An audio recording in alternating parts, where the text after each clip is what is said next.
مصطفیٰ جان رحمت پہ لاکھوں سلام، شمع بز میں ہدایت پہ لاکھوں سلام۔ بسم اللہ الرحمن الرحیم۔ مصطفیٰ جان رحمت پہ لاکھوں سلام، شمع بز میں ہدایت پہ لاکھوں سلام۔ ناظرین کرام، سلام رضا کے اشعار میں سے شعر نمبر 20 کی تشریح کے ساتھ الاقبال فی القرآن کے تحت آپ کی خدمت میں حاضر ہے۔ حضرت امام احمد رضا علیہ رحمہ شعر نمبر 20 کے اندر نبی پاک صلی اللہ تعالیٰ علیہ وآلہ وسلم کو ہر خیر اور ہر سعادت اور ہر برکت اور رحمت کی اصل اور آغاز قرار دیتے ہیں، اور ہر قیادت اور سعادت اور بزرگی اور شرف اور مرتبے کی انتہا قرار دیتے ہیں، یعنی کہ نبی پاک صلی اللہ تعالیٰ علیہ وآلہ وسلم ہر خیر کی ابتدا ہے اور ہر عظمت اور شرف اور بزرگی اور سعادت کی انتہا ہے۔ اور نبی کریم صلی اللہ تعالیٰ علیہ وآلہ وسلم کے اس صفت پر درود و سلام بھیجنے کے لیے جو آپ نے لفظ استعمال فرمایا وہ اسعد کا لفظ استعمال فرمایا ہے، جس کا معنی ہے سب سے زیادہ برکتوں، خوشبختیوں، سعادتوں والا درود ہو۔ آپ علیہ رحمہ عرض کرتے ہیں، مطلع ہر سعادت پہ اسعد درود، مطلع آغاز ہر سعادت، ہر خیر و برکت، ہر نیک بختی،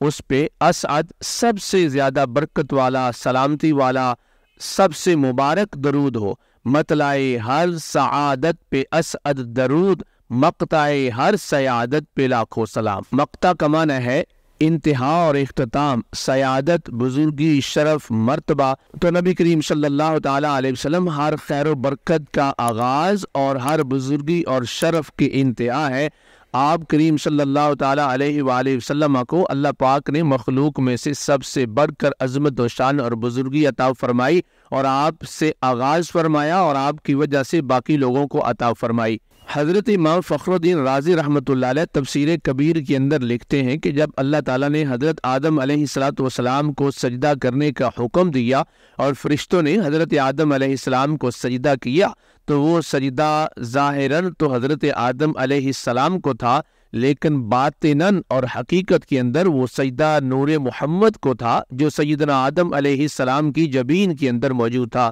حضرت امام فخر الدین رازی علیہ رحمہ لکھتے ہیں، ان الملائکۃ امروا بالسجود لآدم لاجل ان نور محمد کان فی جبہۃ آدم، کہ بے شک حضرت آدم علیہ السلام کو سجدہ کرنے کا حکم فرشتوں کو اس لیے دیا گیا کیونکہ حضرت آدم علیہ السلام کی پیشانی کے اندر نور محمد جلوہ گر تھا۔ نبی کریم صلی اللہ تعالیٰ علیہ وآلہ وسلم ہر سعادت اور ہر خیر اور برکت کا آغاز ہے۔ قرآن کریم نے ارشاد فرمایا، انا اعطیناک الکوثر، اے محبوب کریم علیہ السلام بے شک ہم نے آپ کو کوثر عطا فرمائی ہے۔ لفظ کوثر مبالغے کا صیغہ ہے جس کے اندر معنی کی تاکید اور کثرت پائی جاتی ہے، اس لیے علماء کرام نے اس کا ترجمہ خیر کثیر کیا ہے۔ اے محبوب کریم علیہ السلام ہم نے آپ کو خیر کثیر عطا فرمائی ہے۔ اس خیر کثیر کی تشریح اور تفسیر کے اندر شیخ ابن تیمیہ الصارم المسلول میں لکھتے ہیں کہ اللہ تعالیٰ نے حضور کریم صلی اللہ تعالیٰ علیہ وسلم کی رسالت کی برکت اور آپ صلی اللہ تعالیٰ علیہ وسلم کی سفارت کی سعادت کی بنا پر اللہ تعالیٰ نے ہمیں دنیا اور آخرت کی نعمتوں سے نوازا ہے۔ بلا شبہ زمین کی ہر شے آثار نبوت سے ہے۔ اور خیر کثیر کی تفسیر کے اندر شیخ ابن قیم زاد المعاد کے اندر لکھتے ہیں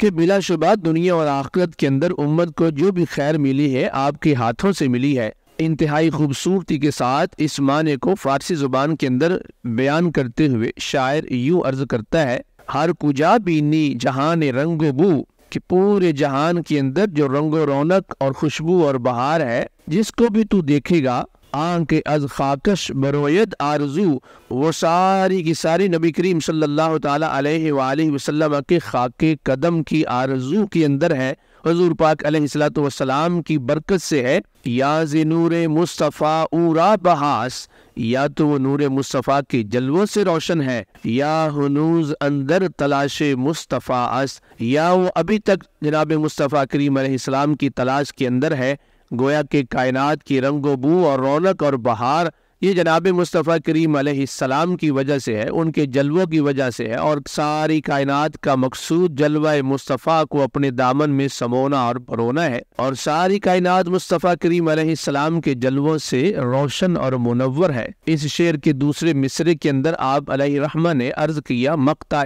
ہر سیادت پہ لاکھوں سلام۔ حضور پاک صلی اللہ تعالی علیہ وسلم ہر سیادت، ہر بزرگی، شرف، مرتبے کی انتہا ہے۔ آپ سے بڑھ کے اللہ پاک نے کسی کو مرتبہ و مقام نہیں دیا۔ حضرت امام ترمذی اور امام دارمی علیہ الرحمہ نے حضرت عبداللہ بن عباس رضی اللہ تعالی عنہما سے روایت کیا ہے کہ کچھ صحابہ حضور پاک صلی اللہ تعالی علیہ وسلم کے انتظار میں بیٹھے ہوئے تھے کہ ان میں سے کسی ایک نے کہا، اللہ تعالیٰ نے حضرت ابراہیم علیہ السلام کو خلیل بنایا ہے۔ ایک صحابی رسول بولے، اللہ تعالیٰ نے موسیٰ علیہ السلام سے بلا واسطہ کلام فرمایا ہے۔ ایک صحابی رسول یوں کہنے لگی کہ حضرت عیسیٰ علیہ السلام اللہ تعالیٰ کے کلمہ اور اس کے روح ہیں،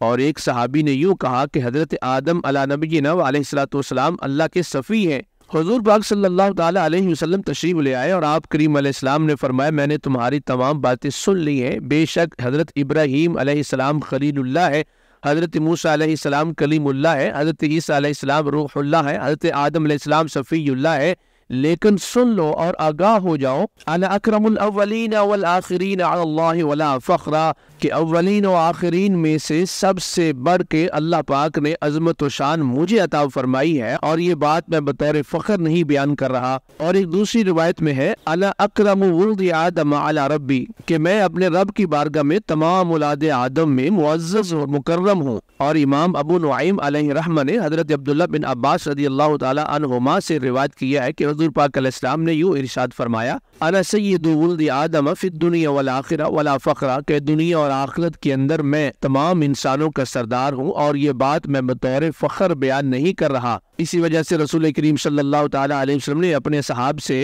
ارشاد فرمایا، الا وانا حبیب اللہ ولا فخرا، اے میرے صحابہ سن لو کہ بے شک تمام انبیاء کرام علیہ السلام کے مراتب اور مقامات اپنی جگہ پر مسلم ہے، لیکن میں اللہ کا حبیب ہوں، اور اس بات کو میں فخر کے طور پر بیان نہیں کر رہا۔ نبی کریم صلی اللہ تعالی علیہ وسلم کو اللہ پاک نے وہ عظمت و شان عطا فرمائی ہے کہ آپ نہ صرف اللہ کے حبیب ہیں، بلکہ آپ کریم علیہ السلام کو جو طریقہ دیا گیا، اس طریقے پر جو شخص چلتا ہے، آپ کی پیروی کرتا ہے، آپ کی اداؤں سے پیار کرتا ہے، آپ کی سنن سے محبت کرتا ہے، اللہ پاک تو اس کے بارے میں ارشاد فرماتا ہے، قل ان کنتم تحبون اللہ فاتبعونی یحببکم اللہ، اے محبوب ان کو فرما دے اگر تم میری اتباع کرو گے تو اللہ تمہیں اپنا محبوب بنا لے گا۔ جن کی اداؤں کو زندہ کرنے سے انسان محبوب خدا بن جائے، اس حبیب کبریا کی کس قدر عظمت و شان ہوگی۔ اسی وجہ سے حضرت امام احمد رضا علیہ رحمہ نے یوں عرض کیا، مطلع ہر سعادت پہ اسعد درود، مقطع ہر سیادت پہ لاکھوں سلام۔ اور کہنے والوں نے یوں کہہ دیا، یا صاحب الجمال و یا سید البشر من وجہک المنیر لقد نور القمر، یا صاحب الجمال و یا سید البشر، اے خوبصورتیوں کے مالک، اے انسانوں کے سردار، من وجہک المنیر، آپ کے منیر اور روشن کر دینے والے چہرے کی برکت سے، لقد نور القمر، بے شک چاند کو روشن کیا گیا ہے، لا يمكن الثناء كما كان حقه، اے حبیب کریم جس طرح آپ کی صفات بیان کرنے کا حق ہے، آپ کی تعریف کرنے کا حق ہے، ایسا حق ادا کیا ہی نہیں جا سکتا۔ بعد از خدا بزرگ توئی قصہ مختصر، ہم تو بات کو دو لفظوں میں یوں ختم کرتے ہیں کہ اللہ کی ذات کے بعد آپ سے کوئی بزرگ و برتر نہیں ہے۔ اور اہل محبت حضور کی بارگاہ میں یوں عرض کرتے ہیں، سرور انبیاء مظہر کبریا، یا نبی مصطفیٰ تو وراء الورا، مطلع کن فقاں، مقطع مرسلاں، شان ارض و سما تو وراء الورا، میری قسمت کے تیری گدائی ملی، تو ملا تو خدا کی خدائی ملی، میں ہوں تیرا گدا تو ہے داتا میرا، شان والے شہا تو وراء الورا، میرے جرم و خطا سے ہے دامن بھرے، تیرے ماتھے شفاعت کے سہرے سجے، میں خطا ہی خطا تو عطا ہی عطا، یا حبیب خدا تو وراء الورا۔ اور سب کے بھرتے ہیں وہ کشکول پیار سے، سب کے بھرتے ہیں وہ کشکول پیار سے، جس کو ملتا ہے سرکار سے، بھیجے خالی وہ منگتوں کو دربار سے، میرے لجپال کی ایسی عادت نہیں، اور ابر جود و سخا کس پہ برسا نہیں، ابر جود و سخا کس پہ برسا نہیں، در سے مایوس کوئی بھی لوٹا نہیں، کون ہے جس پہ ان کا نہیں ہے کرم، کون ہے جس پہ ان کی عنایت نہیں، میں ہوں منسوب آقا تیری ذات سے، دن گزرتے ہیں تیری عنایات سے، مجھ سا منگتا ہو یا کوئی تاجور، کون ہے جس کو تیری ضرورت نہیں، مطلعے ہر سعادت پہ اسعد درود، مقطع ہر سیادت پہ لاکھوں سلام۔ اور حضرت اختر الحامدی اس شعر کی تضمین لکھتے ہوئے عرض کرتے ہیں، منبع ہر شرافت پہ ارشد درود، مجمع ہر جماعت پہ امجد درود، مرجائے ہر کرامت پہ بے حد درود، مطلع ہر سعادت پہ اسعد درود، مقطع ہر سیادت پہ لاکھوں سلام۔ اور حضرت طارق سلطان پوری اس شعر کی تضمین میں یوں عرض کرتے ہیں، عاشقوں کو سکون بخش بے حد درود، اہل ایمان کا نور مرکد درود، آئے بھیجے بنام محمد درود، مطلع ہر سعادت پہ اسعد درود، مقطع ہر سیادت پہ لاکھوں سلام۔ مصطفیٰ جان رحمت پہ لاکھوں سلام، شمع بز میں ہدایت پہ لاکھوں سلام۔